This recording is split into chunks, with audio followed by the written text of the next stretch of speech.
Welcome to Seat Time, everybody, the off-road show that brings you all the results, news, and online shenanigans that make being online a good time. We'd like to say thank you to Fly Racing for their support of Seat Time. Please go check them out at flyracing.com. Welcome to Seat Time, everybody. Brian Pierce, your host for this fine Tuesday evening. Yes, we are in a different location.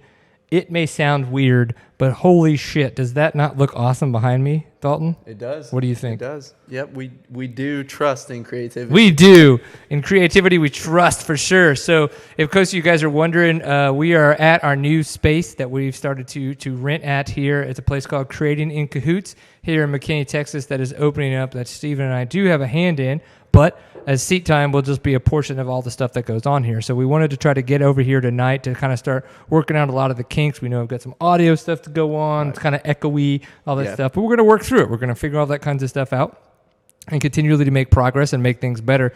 It's going to be a fun show, though. So obviously this is Seat Time. This is the online show for the off-road enthusiasts, the beer drinking, binge racing show that just has a good time on the internet. But thank you very much to our sponsors. Of course, we did to say thank you very much to Fly Racing. So flyracing.com. If you're going to be riding this summer, it's going to be hot. Go check out their kinetic gear. And we're giving some of that away quite soon. So make sure you pay attention. Might be another Pint Full of Awesome award. Might be something more fun. I'm not too sure. So flyracing.com, of course, Kenda Tire USA at kendatire.com. And you can go get some of those guys at all the events. I don't know if you've noticed, but at full Gas Sprint Enduro and then at the National Enduros and a lot of the other events that Kenda does sponsor, we have seen those guys set up and they're changing tires, putting new tires on, all the fun stuff. And that's the way to do it. When I was at the National Enduro, that was the first time in a long time that I'd been able to run new tires at a race. Yeah. It was phenomenal. Yeah, like, I'm sure it was. I told my dad, I was like, I can't believe how amazing this is. It's just a whole different experience, isn't it? Opposed to like the busted tires that, right. like, because I'm lazy or whatever. Like it just. Right.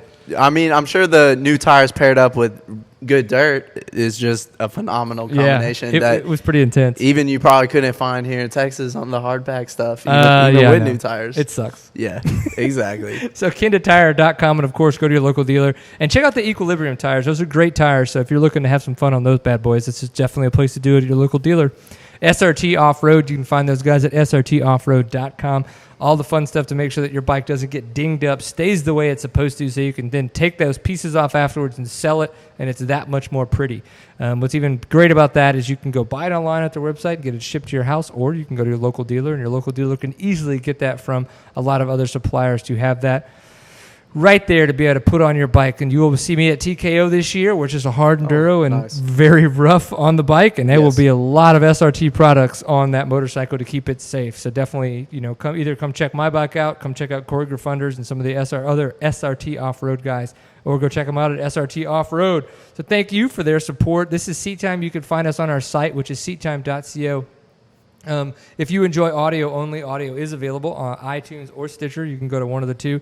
The chat room, which I don't even have open right now, tlk.io/seattime. Steven, is that thing going? It looks like it's back.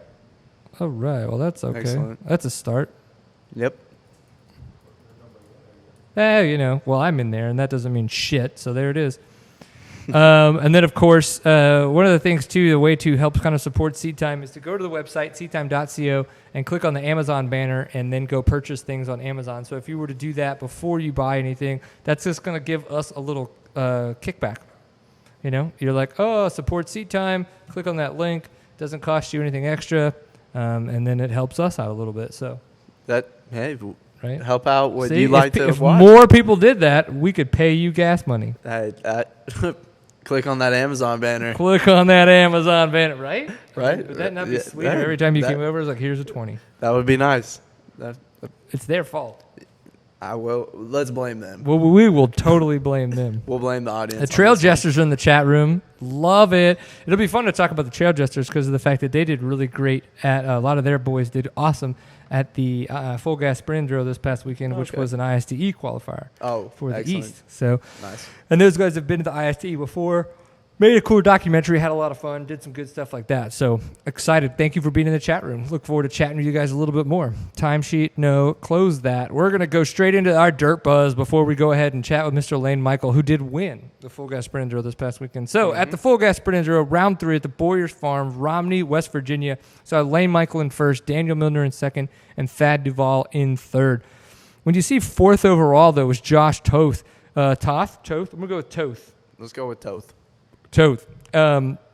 He was first place in the LOI category, which is the letter of intent. So he's. I would imagine that if he has the money and the ability to go to the ISTE, that they should be offering him as a shoe-in to be able to go take that spot. And then we saw Corey Buttrick in 5th. What's awesome is to see Brock Hepler in 6th. Yeah, it's been a while since we've seen that name. Just early 2000s motocross. Right. Immediately coming to mind. For sure. Nostalgia just sparking up. Yeah. But that is great. He always talked about his interest in the off-road scene, and it's good to see that he's back on a bike making impressive finishes. Yeah, he's not doing too horrible. He's No. and him and Johnny. We had Johnny Barber on a couple weeks ago, and Johnny Barber and him have kind of teamed up with Gas to kind of try to revitalize the brand a little bit. And obviously they're doing a really good job. Yeah, they seem to pick two. Let's fine see, young Johnny men. Barber. He was in there where I saw his name. He might have been in the LOI. Nope. Oh, 7th in the LOI. So letter of intent. So, but he did not. Johnny Barber not in the top 20th. Hey, that happens. Brock Hepler though. Brock 6th Hepler. in the top 20th. Yep. I like that. That's pretty intense. Yeah. And we see Drew Higgins 10th overall. Yep. How much fun is that? Keller native putting it on the board That's awesome. out there in West Virginia. So if you guys don't go trick Dirt Buzz every Monday for your Monday Buzz, that's what we're doing. We're going, hey, let's see what they have to offer, and this is how you do it. So in the LOI class, which is, again, the letter of intent, you got to pay your $75, sign this piece of paper that says, if I do X amount of good, then yes, I am intending to pay my money to go be part of the club team and go to the ISDE, which this year is in Spain. Okay. It's so much fun. And then Brock Hepler in 2nd, which is awesome. Hopefully he gets to go. Jason Klamer in 3rd, Ben Kelly in 4th, and then Luke Ross in 5th. And, of course, we could go through all that kinds of fun stuff. Some of the people, though, to call out, Brian Story, 11th. Yep. He's in the senior class, though, so I don't know how many of these guys that might have beat him might be in the senior class as well. Right. Alan Schwartz is a Texas rider. There in 12th. And we kind of look at that. Rachel Gudish in 14th. How awesome is that she's doing that good? Jubal Brown, which is a good friend of ours. We've chatted him 2 times, 17th. And then our good man Tyler Ruckteschell, 19th. Yes. Yep. So He's another native Texan. Yep, that he is. Definitely getting out of the desk arena and back on the bike. Definitely know that's what he's been wanting to do. So very pumped on that result, I'm sure. Yes, agreed. The Mid-East Racing Series Round 5, the Harris Bridge in Woodruff, South Carolina, was this past weekend. We saw Trevor Bollinger get the win there, Dustin Simpson in 2nd, and Jonathan Johnson in 3rd. Now, Trevor Bollinger has been just on a streak. He has been just being very dominant in the XC2 class of the GNCCs, and obviously he's making sure that he keeps that up because he's just doing just as good as he goes to other events. Yeah, consistency. That's what we all strive for. He's on a roll right now, and I'm really curious to see how long he can keep it up with real high, consistent finishes. Yeah. It's not easy to do. He's putting in the work, getting the results, and that grind, he's just obviously staying on to stay up there. That's not easy to do. So mad respect going out to Trevor Bollinger. I think, sure. and I know Rob Mitchell and myself. Rob will be coming on a little bit later in the show to talk about his new movie coming up, From the Other Side. Him and I have chatted a good bit about Trevor Bollinger and how he's had ups and downs. He's a lot of ebbs and flows, if you will. It's gone through his career throughout the past couple of years, especially with a lot of injuries mixed in. But whatever JCR has on the back end that we don't know about is obviously that consistency is working great for him. Right. Like you can tell that it is just doing so good. Yeah. So we move over to the East Coast Enduro Association, the ISA Hare Scrambles, round 2, the Ermont Farms in Millville, New Jersey. We saw Jesse Grome get the win, Ryder Lafferty in 2nd, and Kyle McDonald in 3rd. That's good for Jesse Grome. Again, he's another guy who's been doing really good in the XC2 class. Hasn't got that win yet. Obviously, Trevor Bollinger's been getting those. And I'm sure Ryder Lafferty's looking to be on the top step of some of those podiums to kind of get into that consistency and start knowing what it feels like to win again. Right. Well, he's doing just that by putting up a podium finish in a We're not stacked doing class. that. Nope. Nope, not at all. We are not. We are here. Yep. So we move on to the Midwest Cross Country Series, round 3, Hogback, Rosedale, Indiana. What did you, Indiana? Yeah. Yep. Sounds Indiana. scientific. Yeah, that's Indiana. Chris Douglas in first. We saw Sam Mattingly in second and Tyler Maddox in third. Good job for Chris Douglas. I know that him and Ricky Russell on that new Obermeyer Yamaha or Suzuki team this year, kind of trying to get the ball rolling. Like they've obviously, Suzuki hasn't had too much of a presence in GNCC or even really off road for that long. So it's good to see those guys with Obermeyer trying to kind of keep plugging along. Right. Kind of getting better. Plugging along makes it sound like they're doing a horrible job. They're not. Right. They're doing a great job. Obermeyer's been a name that's been in the industry for a while. Yeah. They're just kind of back on the rise again. Now, somebody apparently drove somewhere, because then if you go to the next one, Crossroads Racing, round 3 in another Indiana race, we see Chris Douglas in second. Yep. So that's some driving. So we saw Ricky Russell in first, who we were talking about, Chris Douglas in second, and then Cole Kirchhoff in third. So, man. But who hasn't pulled the road trip to hit multiple cross-country rounds in a single weekend? Yeah, because here you could kind of do that with Torn, right? Torn and Yep. CCCRA, because they do some pro races on Saturday. Absolutely. Yep. You can hit the pro race on Saturday and then go to TCRA, hit the pro race on Sunday. Definitely, I remember those days, and rough. Tiring weekends, yeah. Rough. Tiring weekends, to say the least. So tired. Well, cool. Well, we're going to go ahead and get Layne Michael called into the show, and while we do that, we're going to just keep talking about. So you were telling me about Scramble Cross. Right. So Scramble Cross happened this past weekend here in Texas. Yep. The Scramble Cross, definitely just kind of keeping up with it, as a few of my friends that are doing it, and what I'll probably jump back into once I get a bike. Saw that Chris Story came away with the win after inconsistencies from Caleb Ramsey, who would definitely be pegged to win the Open Pro class. But he got a last place finish in Moto 1, while Story kept the consistency for a 2-1 finish to bring the overall.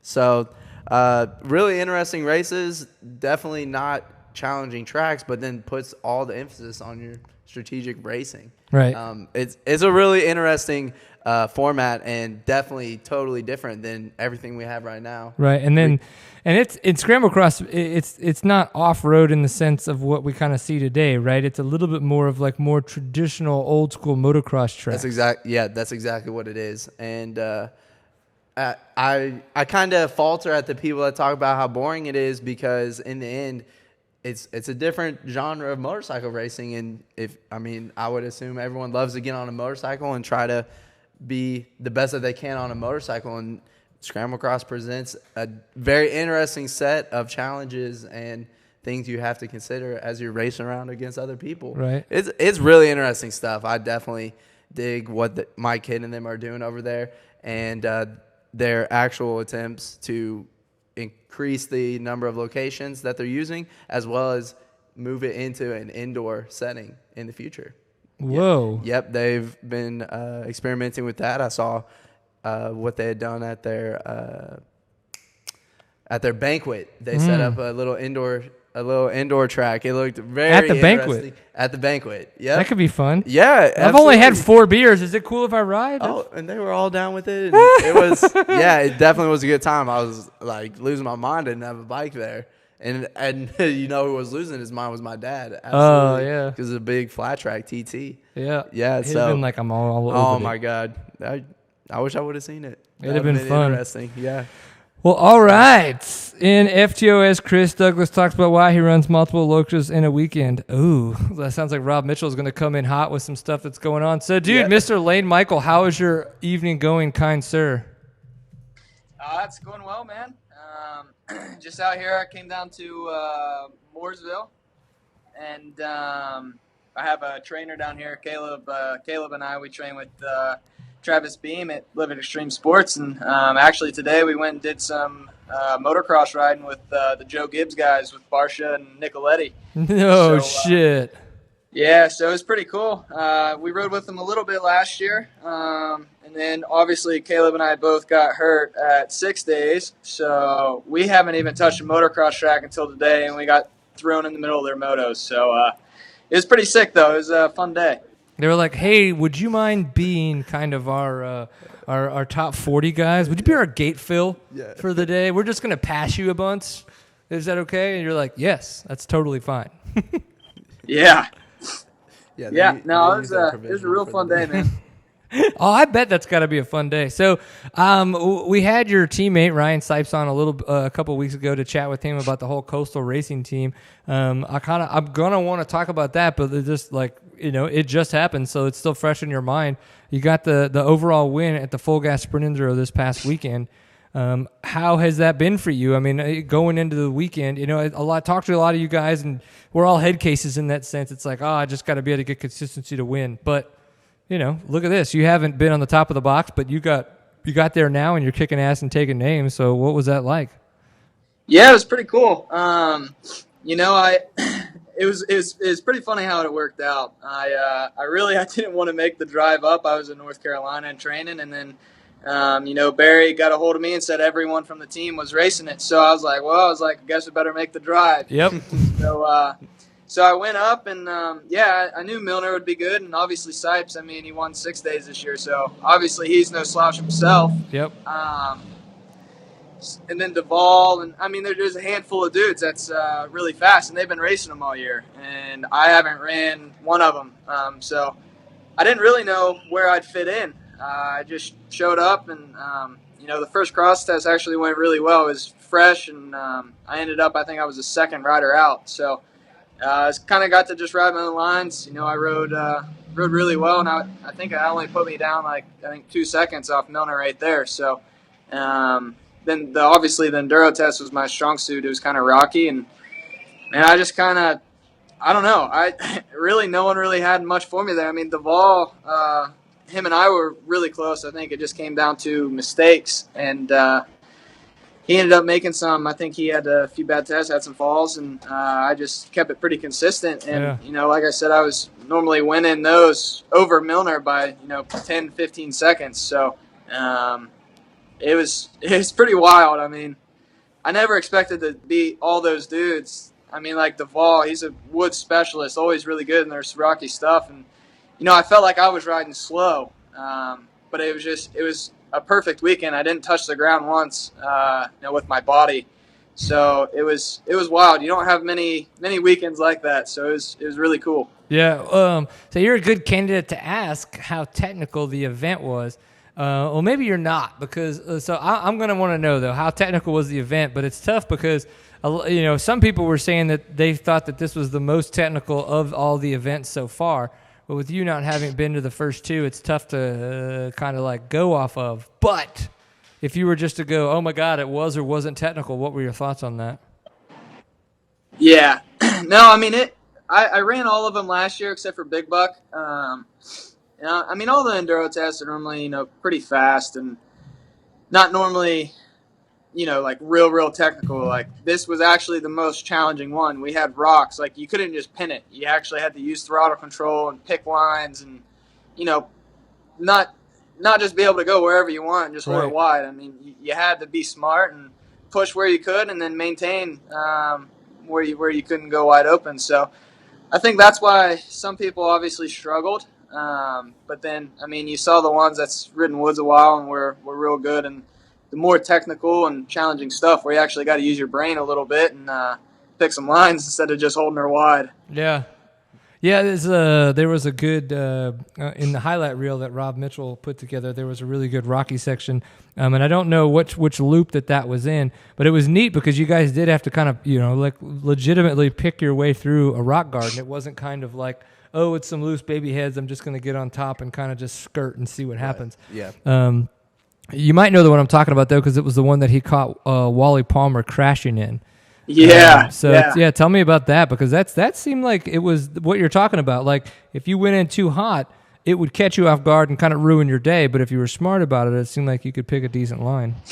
Yeah, for sure. The whole test wasn't like that. That was only that little stretch. Right. But, I mean, definitely, it was tough because you go from all this fast stuff, and then we had a pretty hard hill climb right before that. If you lost a drive, I mean, you could lose 8 seconds right there just messing up that little hill. So we had that hill, and then it was like a whole little kind of rockier section, and then that rock garden was thrown in, and there was like 3 different lines through it, but pretty much everyone started taking the same line at the end, but.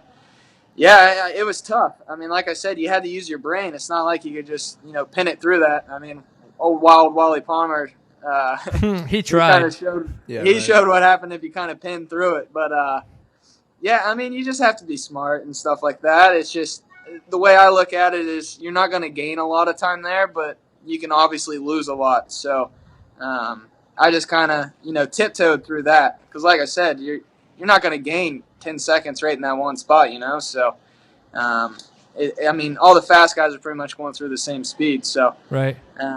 Just maintain that. But, I mean, I thought it was really cool. I mean, Hooper had a tough time. I mean, a lot of people, or not a lot of people, there's a select few people that was complaining about the enduro test, saying it was scary, it was sketchy. But, I mean, I think those were the people that just wanted to hold it wide. They weren't too used to having to, slow down a little bit to go faster. But, right. I mean, I thought it was an awesome event. I mean, they're always fun. And then throwing in that challenge, with it being technical, it's really cool. Makes it that much more interesting. Right. Well, you went to the ISDE last year, which unfortunately that's where you got injured. But now that you've been to the ISDE, and now that the full gas sprint enduros are kind of becoming regularly the East Coast ISDE qualifier, how do you feel about those being a gauge for riders to try to qualify for the ISDE? Yeah, it's an awesome gauge. I mean, like I said, you got a lot of fast dudes. I mean, Milner got second overall last year, and Sipes obviously won it. And, they're both running it. Or at least that one. Ryan doesn't run all of them, but Milner has. So, I mean, it's an awesome gauge for anyone to know, like, how you stack up or how you think you'd stack up against them. I mean, Milner's a phenomenal rider. I mean, he pretty much, after Sipes got a little injured there on Saturday. I mean, he just annihilated everyone in the enduro test. I mean, or the cross test, sorry. And I mean, I didn't have nothing for him. I mean, I talked to him a little bit in between tests, and I'm like, dude, I don't understand. I just killed it, and it's like 6 seconds. And it's just the Euro style. I mean, they have completely different lines, and I was a little hesitant on the grass track just with after it got burned in. The first time we went through it was good, but it was all still grass. But then once, all the other riders rode it and got it roughed in and there was ruts and turns, I was kind of lost. I was searching. But it is what it is. But like I said, it's an awesome gauge. I mean, yeah, it's good to see, and hopefully I was wanting to go this year, but I'm not sure if it's going to work out yet or not. But if not, no worries. I mean, last year I didn't really get to show much for Team USA getting hurt, but right. I definitely like to have some redemption, that's for sure. Yeah, and it's got to be tough, too, because now we know that we went from a 6-person USA team, a trophy team, down to 4, and I believe the junior team is now down to 3. So it's a little bit tougher because now there's like there's 2 less spots for trophy team and 1 less spot for the junior trophy team. So right. in those kind of situations, it's like, who are your best 3 chances? But so I wouldn't be the one to pick that. Yeah, like definitely cutting your toes off on that one. Yeah, it's like so close. Oh my gosh, I want to be him. Oh my gosh. Well, the Coastal Racing team, how has that been for you? Because obviously when we were talking with Sipes, he was super stoked on it. He knows that it's a team that's growing, but he feels at the same time like he's kind of still growing and getting used to off-road and kind of like where he's at. But, you've been doing this for a little bit longer and kind of working your way up. XC2 class, of course, but still, I mean, talk to us a little bit about your experiences so far within the Coastal Racing family as a racing team. And the size of that guy's muffler. What was that? Yeah, he's actually, that's a Lamborghini. Where are you, and how do we get invited? Dude, I'm in a pretty high-class little neighborhood here, but I'm just sitting out on the steps. But anyway, the team's I'm not delivering drugs. If anybody asks, I'm not doing that. Doing hood rat things with his hood rat friends. I'm here sight watching, man. But the team's been awesome. Scott Kiger and I, we've been friends for a few years now, and he's been wanting to put something together, but it just the cards hadn't fell in place. But at 6 days, he was talking to me. And he's like, I think I'm going to have something. And then Auntie from KTM, he was wanting to get me back on an Austrian bike as well. So, I rode an Austrian bike my whole life. So, when the offer came up, I was stoked. I mean, I wanted to get back on, especially with the newly designed bike and all that. So, the team's been awesome with Barry. Barry and I, we've been friends for a while, and it's just a good atmosphere. I mean, you got Barry, Scott. I mean, we're all real close, and they've got a great group of sponsors that stepped up and helped us, and we have an awesome bike. It's a good thing, but bad thing. I mean, I don't have any excuses. I mean, right. They're giving me the right Good parts. problems. The bike Great problems. is awesome. It's just it's all up to me. So when I have a bad race, I don't have no one to blame. So that's good. I mean, I'd rather have it that way. I know the past couple of years when I was on Honda, I struggled quite a bit, but I mean, I have zero complaints with the bike. It's awesome. So if I have poor finishes, it's obviously something that happened with me, not because of the bike or anything that the team's done. Right.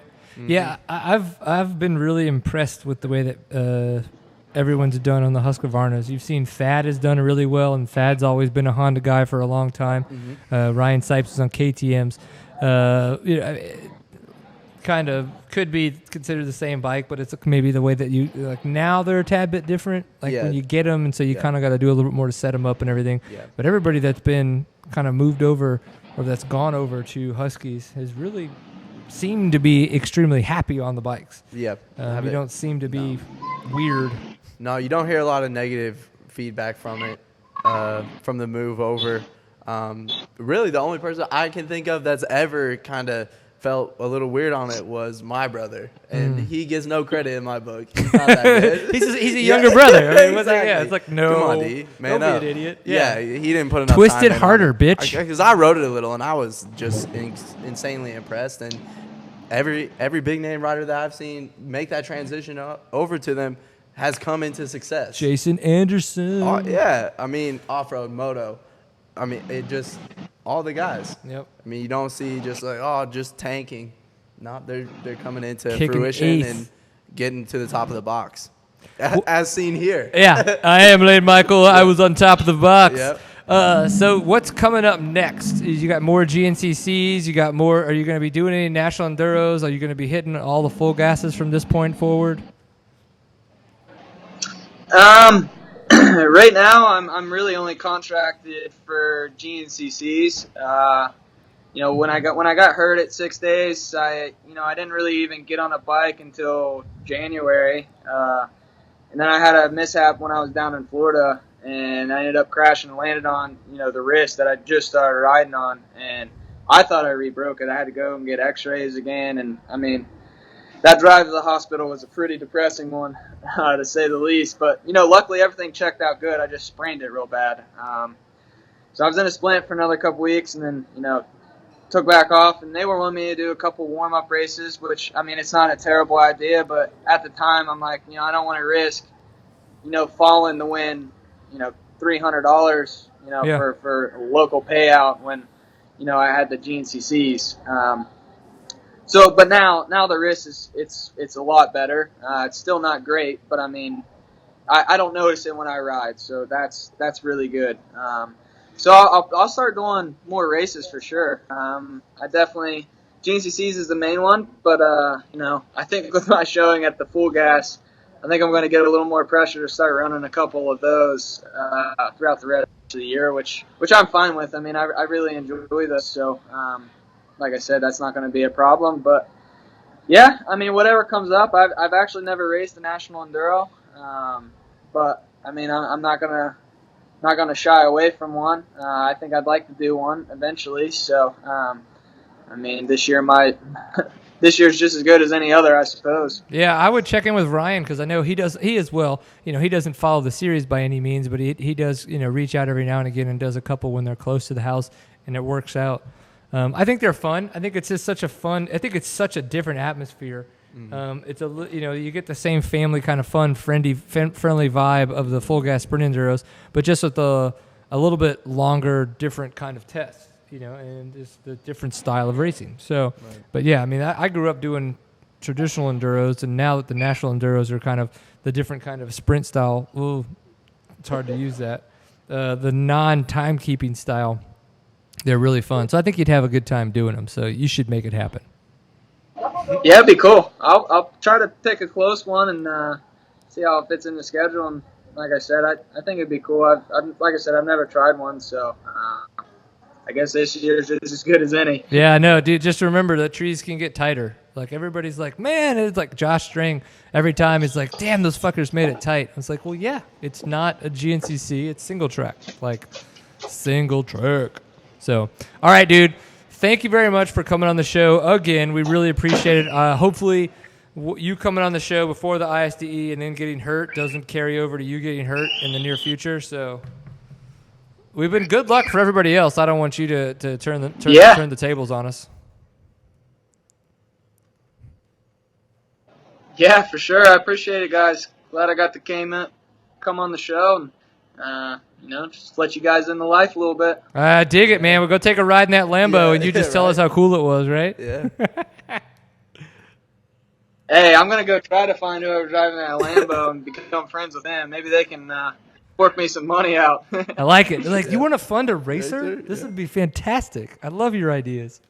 Awesome, dude. Well, have fun out there, and we'll definitely chat soon. All right. Sounds good, fellas. Appreciate it. No problem. Peace. See ya. Right on. So soon we're going to get Rob Mitchell here onto the show, and we're going to chat about stuff that's going on there with the From the Other Side, the new movie that he did put out recently. Very exciting. It is very exciting. It's good to see that more people are putting that kind of stuff out there. Like one of the only people that's really put out a lot of, the length and the quality of a movie like that has been Wiley Watson on the West Coast. And so it's good to see somebody on the East Coast kind of trying to put that out. And obviously we were a little bit involved, but that's not the reason we're doing this. We really want to make sure that Rob gets a chance to really try to make some money back and then make some money. Because what people don't understand is how much it can cost to kind of make some of these videos and some of these movies and all that kinds of stuff. So that's one of the other reasons why I wanted to talk to Rob about the whole process that he's gone through, because it's not pointing a camera and finding a song online and like editing to it. You know what I mean? Much more than that. Yeah, like the dream and the vision are so much bigger. Absolutely. And unless you do it, you really don't know the work involved with it, and it is extensive and time consuming. I totally get it. Sounds like being married. I can appreciate it. I don't know what that's like, Brian. Yeah. So don't put me in that boat. I'm going to check to the chat room really quick to make sure that they don't have any From the Other Side questions. Steven, anything pops up, let me know, because I'm going to tilt this down a little bit so I can see Mr. Sexy Rob. Hey, buddy. How you doing? Good, guys. How you guys doing? Man, so far so good. I've had 3 beers, and, well, this is going to be my last one because at that point I'm out. But, other than that, Coke Zero. Coke Zero. Yeah. You're like, it's 9:30. I need some caffeine. Man, I've been pounding Red Bulls all day, so I need to come down a little bit. Come on. The bell curve. Yeah, the bell curve. Yeah, that's pretty fucked up. Little Red Bull. Yeah. I think at some point you should have some water in there. I'm about to hit the crash. Yeah. Yeah. Toss some H2O in that bad boy and see what happens. Yeah, I'm not really a water person, It's more, all my hydration comes from Coke Zero, so. Nice. It's dangerous, but, fuck it. Dude, what is it? YOLO. Yeah, YOLO. Yeah, YOLO. Love it. Well, dude, I have to say congratulations on doing a fantastic job on the quickly put together, because they always are, the Full Gas Sprint Enduro highlight series. I love that. Tell us a little bit, what's that like? Like, how quickly are you going home and editing and putting those together? Because it seems to me, coming out on a Tuesday, that seems pretty fantastic. I mean, so I usually have like long drive homes from the races, so that time is, and I'm by myself, so that time's spent kind of remembering what I shot and kind of what I'm gonna do. So when I get home on Monday, I have to work, so there's no editing there. So it's usually like late night Mondays to get it. Like I didn't go to bed until like I think 3:30 Tuesday morning to get that done. So that's usually what the routine is: get home late Sunday from the race, pass out, kind of work through some ideas, and then hit the ground like after work on that Monday. Man. And then yeah, and then we usually try to get it out like that Tuesday morning, like every race. Yeah. Yep. No, that's the way to do it. And do you put together the helmet cam footage as well, or does somebody else grab that and put that out so you can focus on the edit? Yeah, no, I usually, that's what I usually do. I like those don't take a whole lot of time, you know. Just you got to kind of watch a little bit, and I can kind of do that kind of in a half-ass manner, I guess. Yeah. And then yeah, so I get those out like first thing when I wake up on Monday.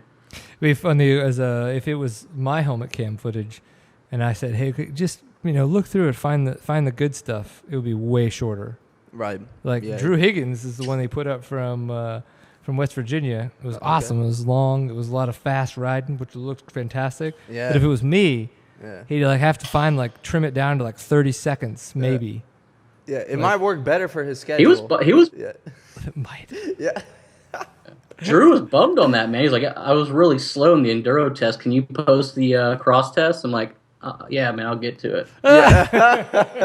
Oh, you mean Drew talks? Yeah, right? What? No, he's definitely coming out of his shell. I'm proud Let me of guess. him. He texted you that. Yeah, he might have.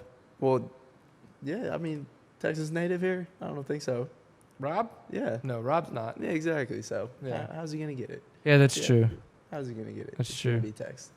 But I'm sure Drew talks to him at the races. Drew's not the silent kid we once knew that just chilled at the trailer. Are you sure? I'm pretty sure. I don't know. I don't believe it.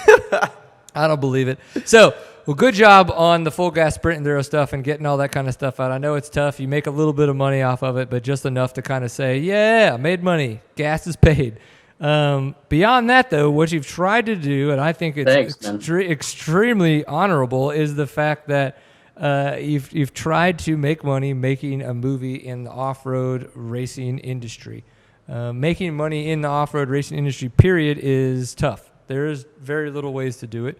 But then making a film within it is probably even worse. In the sense of the dollar on your return is what I mean. Now, the quality of the product is bar none. Like it's absolutely phenomenal. And the fact that more people haven't had a chance to experience it sucks. So that's why we wanted to chat. We wanted to try to be able to kind of bolster everything that you've put out there and make people start to realize kind of like what it costs, the amount of effort that goes into these kind of 30 to 45 minute films. These pieces that people see and that make them realize maybe some way that they're not just web videos kind of a thing. It's not just a longer web video. So how long ago did you kind of start working on the idea of From the Other Side? Well, I went into like last year, kind of making that a goal that I wanted to do like a feature film. Like that's always been my goal since I started filming off-road stuff. I actually had like two false starts like over the years, and I got kind of busy. Like at the time, I didn't really have much commitments for that year, and then I started getting a lot of other commitments for filming and stuff. So I just kind of put it on the back burner, and I think it was round 3 of the full gas last year. I was playing around with some ideas for that edit, and I just happened to ask like Chris Douglas, who races every weekend, and he races multiple race series, like local series, like you guys were talking about earlier. Yeah. To kind of make his ends meet. Like his thing is, in order for him to even be able to afford to go to GNCC racing, he's got to race local series. That's him trying to make a living as a racer, right? So I thought he had some really he had a really great insight, and he's like one of those well-spoken writers that can get their thoughts across pretty well, you know? So after I did that little interview, and I kind of included that in the highlight video for that full gas, that kind of just I just kind of wanted to explore like that question a little bit more. The question of like, how do you describe your lifestyle and what you do off-road racing to people that have no clue, you know? So that was kind of the basis for the idea. So that was in July of last year. So I kind of just was like, oh, and then what kind of really kicked it off was that was around the time that Daniel Engel of Off-Road Viking started posting up that he started working on a movie for himself. I think it was called like Enter the Berm or something like that. I might be wrong, but I don't remember.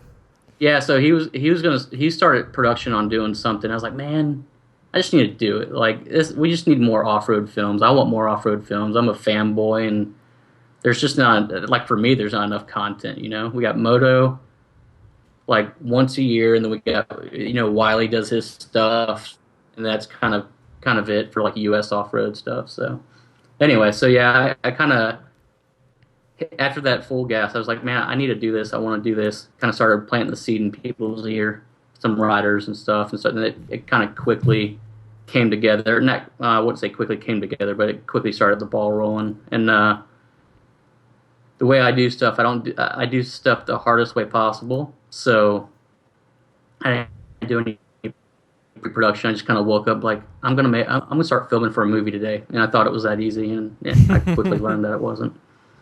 Well, okay, you mentioned the key words, pre-production. Now, when it comes to these kinds of films, you know, what is that to people, the layman's? You know what I mean? Like, why? What is pre-production? Why don't you just wake up and start filming people?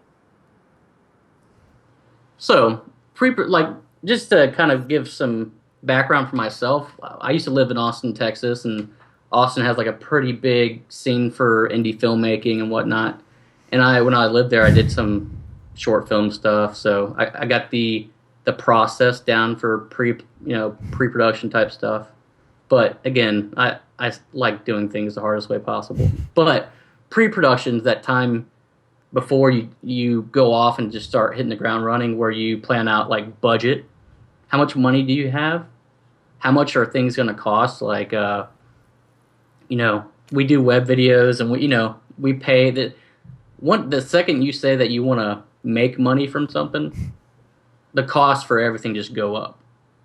You know, the price of a music for a web video is small, but the second you say, I plan to make some profit from this and sell like physical things, and like the costs go up way, way high. So pre-production is figuring that stuff out. What do you need? What's the, fleshing out your idea, and all the costs that come along with trying to plan that idea out.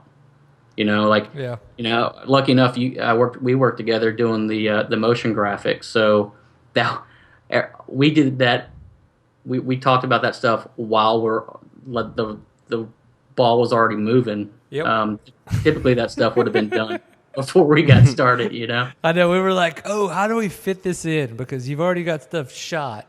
So we got to work with that. Yeah, no, it was interesting, and I think it's just good to kind of talk about that a little bit, because there's so much more that can go into this kind of stuff. Again, to like the way that just like making a web video, like that's, you know, there's right. Such a different aspect to kind of the way to take that.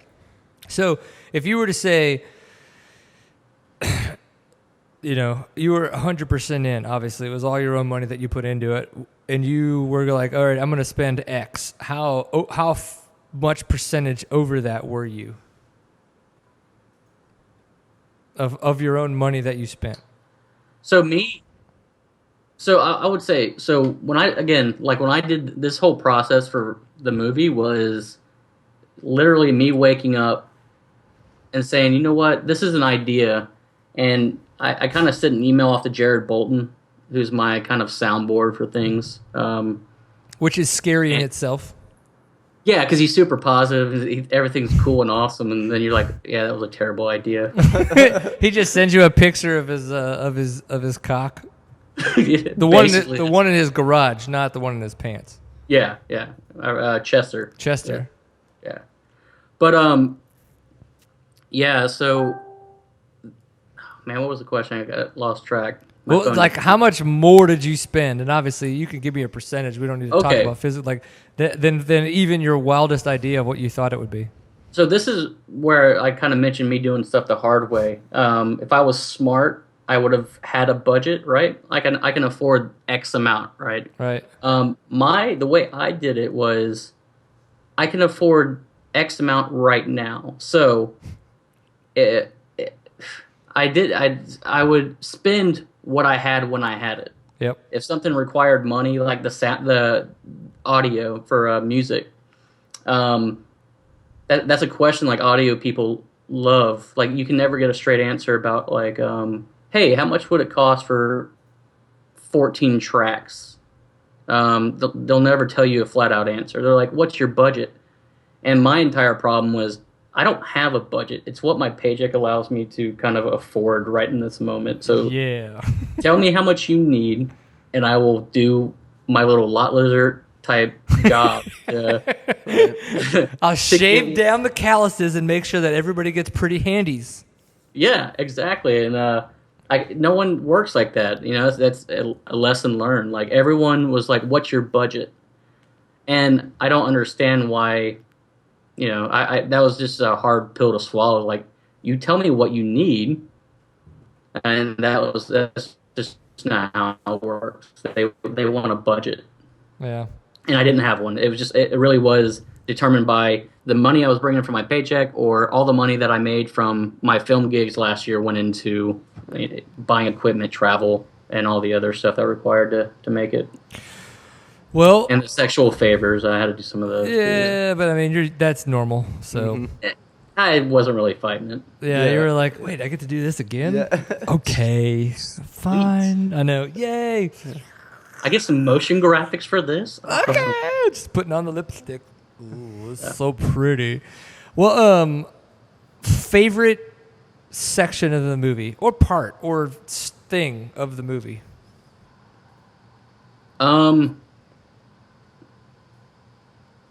I'd say Chris Douglas's is probably like man. It's hard. Chris Douglas' spot was awesome. Like I don't know if Brian, have you seen it yet? Yes. Okay.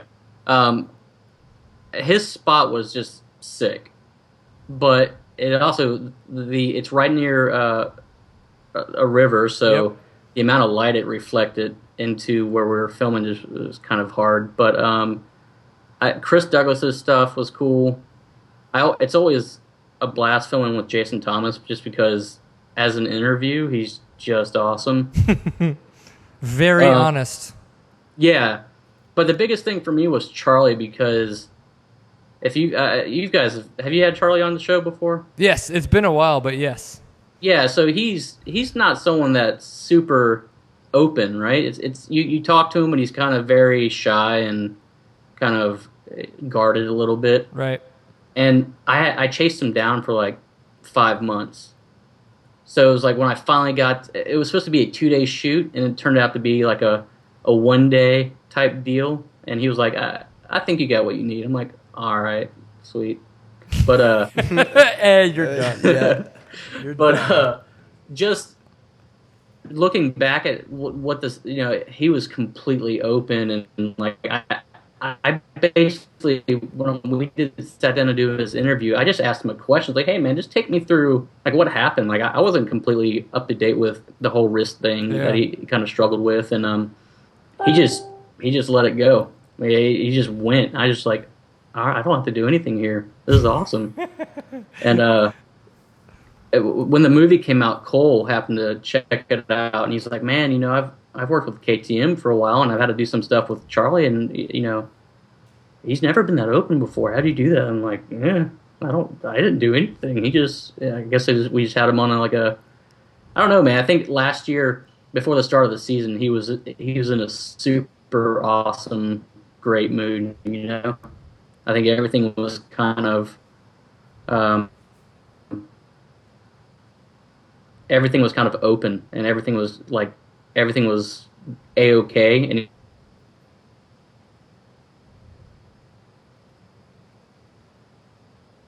Oh no!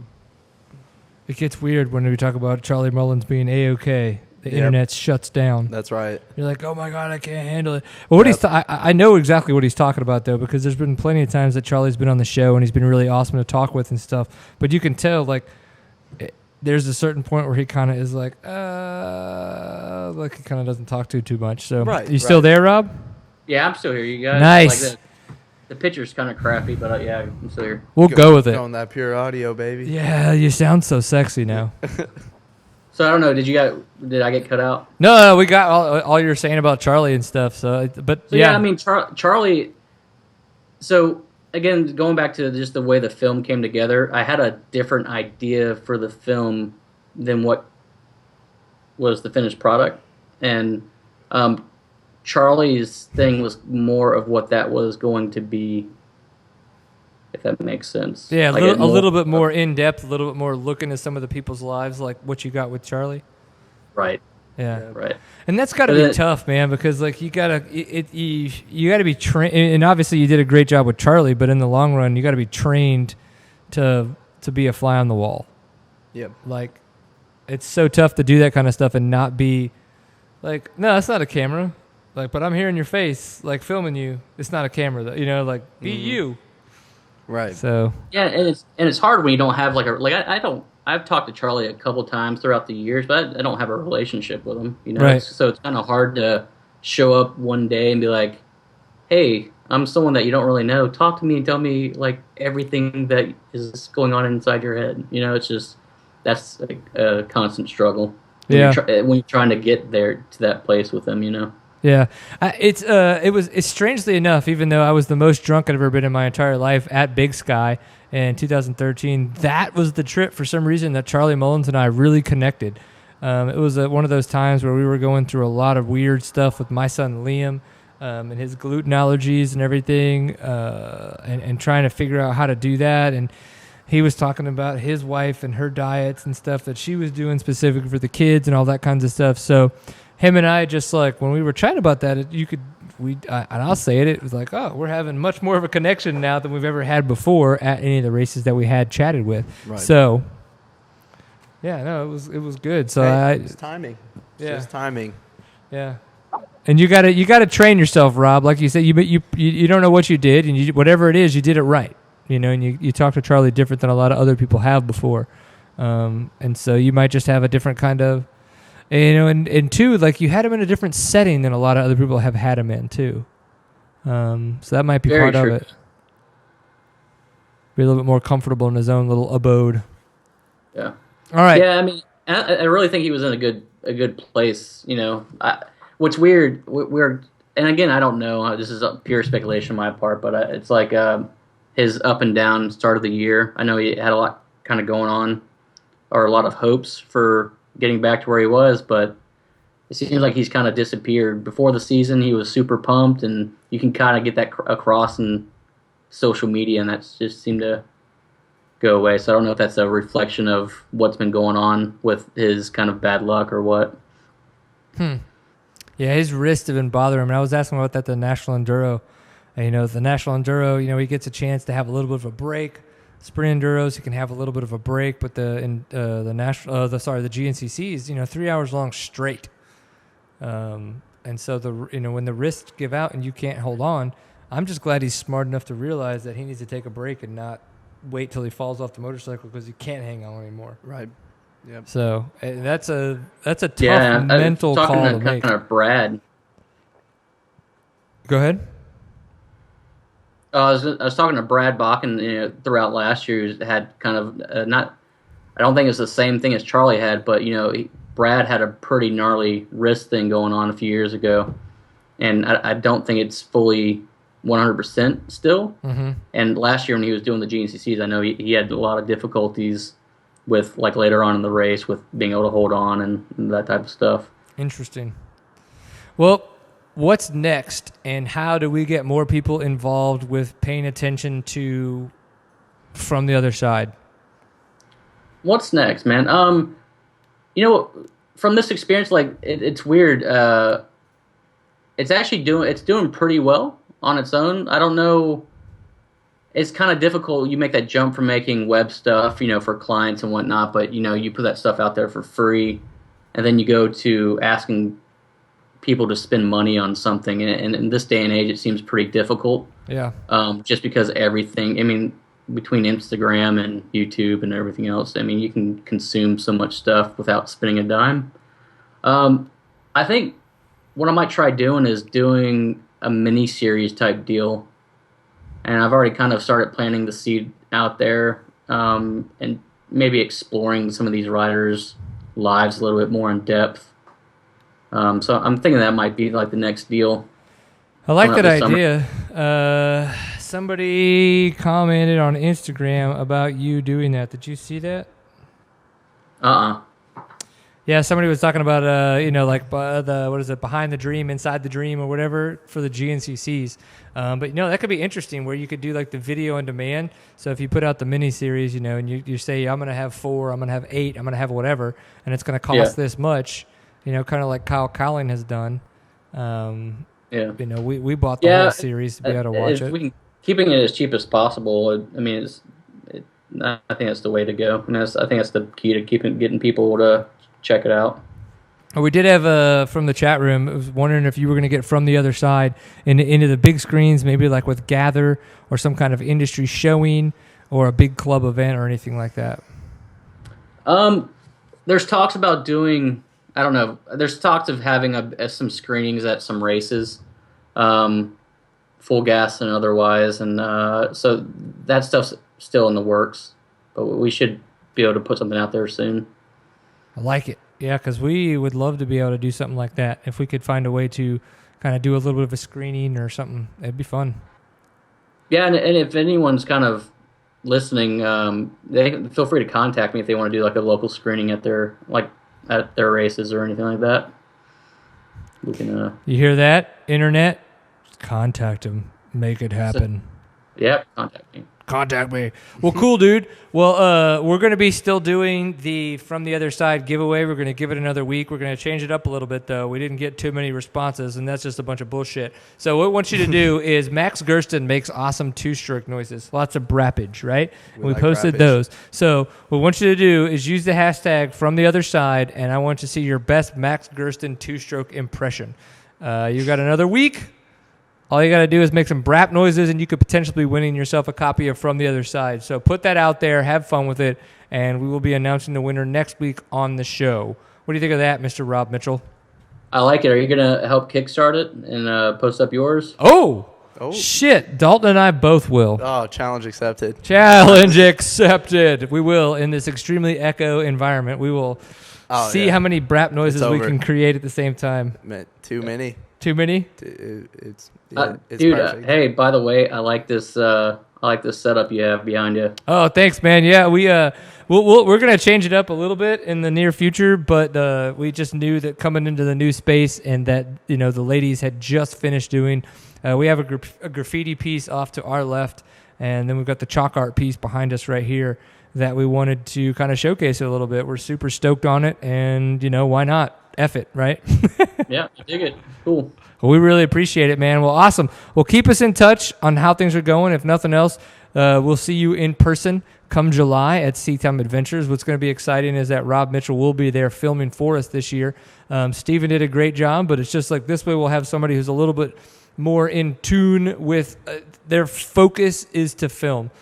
Steven and myself, everybody had so many different jobs where this year it'll be fun to be able to have somebody focused on filming the event and then being able to capture what we need to be able to put it all together and create awesome content to share beyond into the world. We love content. Content. Let's consume. I look forward to it, man. It's going to be awesome. Yeah, buddy. Well, you have fun out there. Thanks again for doing what you do, and we will have you on the show again to chat soon, my friend. Cool, man. I appreciate it. Absolutely. Take it easy. Thanks, guys. Peace. Have a great day. So what's next for you, Mr. Dalton?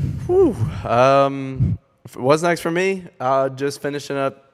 I say finishing up school.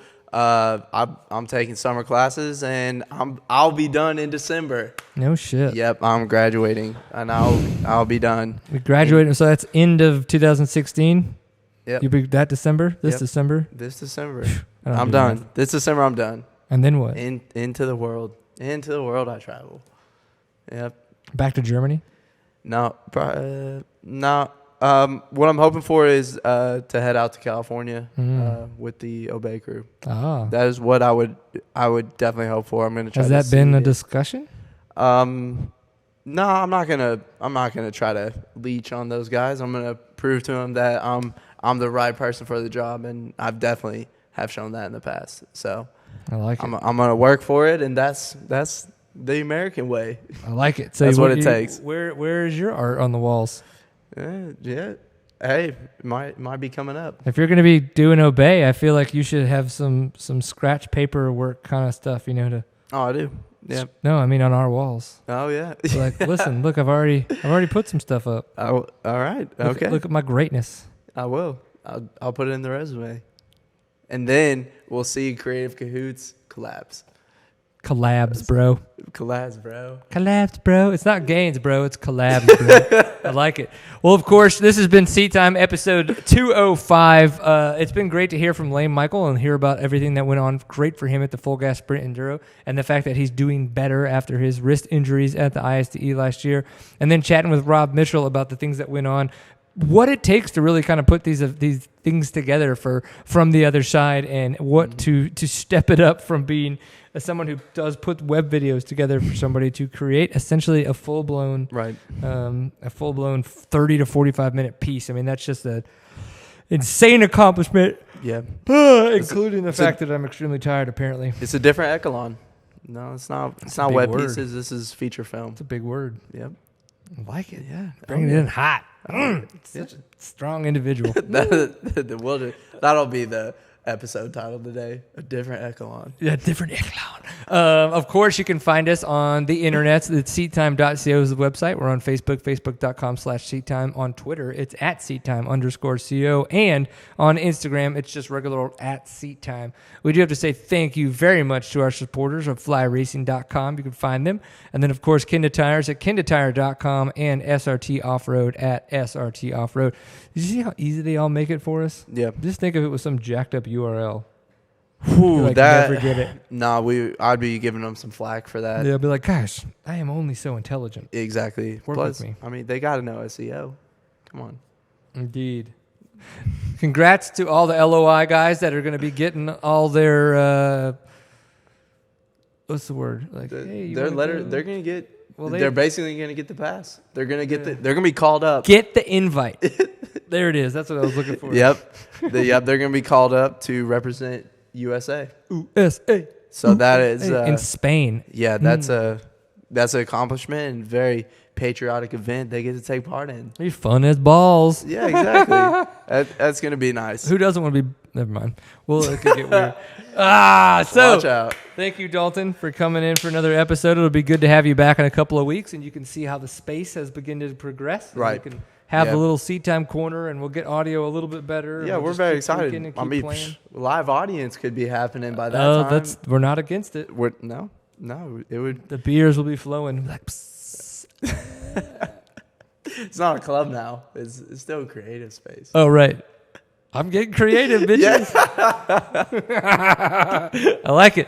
Well, everybody, I'm going to be in LA next week on Tuesday. So I don't think we're going to have a show. Now, but the thing is Steven and I have tried to get crafty with this before when I've been out of town, and it's always been kind of hit or miss. So Steve and I got to chat about it and see how it's going to go. So if episode 2006 happens next week, make sure you tune in. And if it does not, it will be in 2 weeks. And then we'll still be here at the space. So we'll be having a good time. Thank you, Mr. Trail Jester, for tuning in and saying great show. We appreciate you jumping in the chat room and having fun with us and paying attention. And remember, I always enjoy a pint full of awesome. And if we don't see you next week, we'll see you in 2.